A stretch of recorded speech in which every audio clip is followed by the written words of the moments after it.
राजधानी दिल्ली में एलजी और केजरीवाल सरकार के बीच क्रेडिट वॉर की लड़ाई किसी से छुपी नहीं है और इन दिनों तो दिल्ली का बॉस कौन होगा इसे लेकर खुलकर केजरीवाल सरकार और एलजी के बीच अध्यादेश आने के बाद जंग छिड़ गई है। तो वहीं इस बीच एलजी और केजरीवाल सरकार के बीच झगड़े का एक और विवाद सामने आ गया है, जिसे लेकर केजरीवाल सरकार सुप्रीम कोर्ट चली गई है। क्या है ये पूरा मामला, चलिए बताते हैं आपको। दरअसल एनजीटी यानी कि नेशनल ग्रीन ट्रिब्यूनल ने इसी साल 9 जनवरी को पारित अपने आदेश में डीडीए के चेयरमैन होने के नाते उपराज्यपाल को यमुना स्वच्छता कमेटी का पदेन अध्यक्ष बनने को कहा था, जिसके बाद यमुना की सफाई पर चिंता जताते हुए एनजीटी ने कहा था कि न्यायिक निगरानी के बावजूद दिल्ली में यमुना की सफाई का काम ढंग से नहीं हुआ, लिहाजा इसमें गंभीरता के साथ तेजी लाने की ज़रूरत है। जिसके तहत एनजीटी ने अपने एक फैसले में यमुना की सफाई से जुड़ी उच्च स्तरीय समिति का अध्यक्ष उपराज्यपाल को बनाने का आदेश दिया था। अब एनजीटी के इसी आदेश के खिलाफ केजरीवाल सरकार ने सुप्रीम कोर्ट का रुख करते हुए एक याचिका दायर की है, जिसमें कहा गया है कि यह आदेश दिल्ली में शासन की संवैधानिक व्यवस्था के साथ साथ सुप्रीम कोर्ट की संवैधानिक पीठ के 2018 और 2023 के आदेशों का भी उल्लंघन करता है।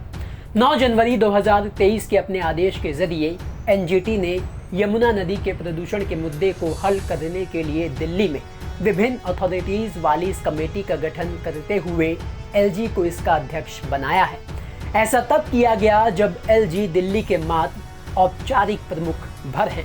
दिल्ली सरकार यमुना के प्रदूषण को दूर करने और उपचारात्मक उपायों को लागू करने के लिए अंतर विभागीय समन्वय की आवश्यकता को स्वीकार करती है, लेकिन एनजीटी के आदेश के जरिए एलजी को दी गई कार्यकारी शक्तियों पर कड़ी आपत्ति जताती है।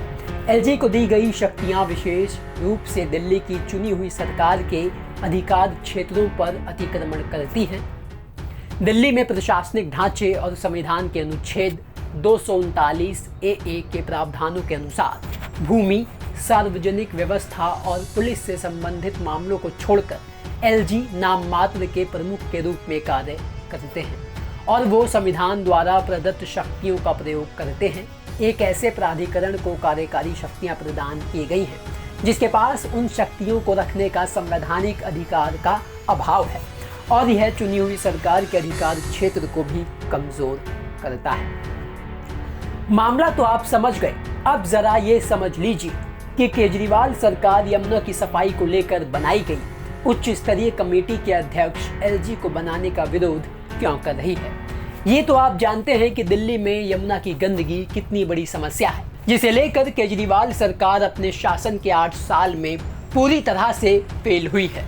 हालांकि दिल्ली के सीएम अरविंद केजरीवाल 2025 के चुनाव से पहले यमुना में डुबकी लगाने की बात कह चुके हैं।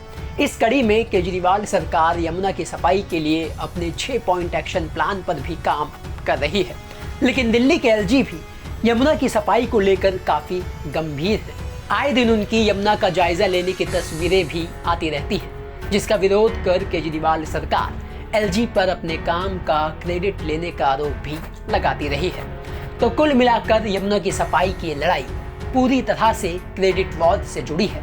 यही वजह है कि दिल्ली के एलजी को यमुना स्वच्छता कमेटी का अध्यक्ष बनाने के खिलाफ अब केजरीवाल सरकार सुप्रीम कोर्ट तक पहुंच गई है। ब्यूरो रिपोर्ट, दिल्ली तक।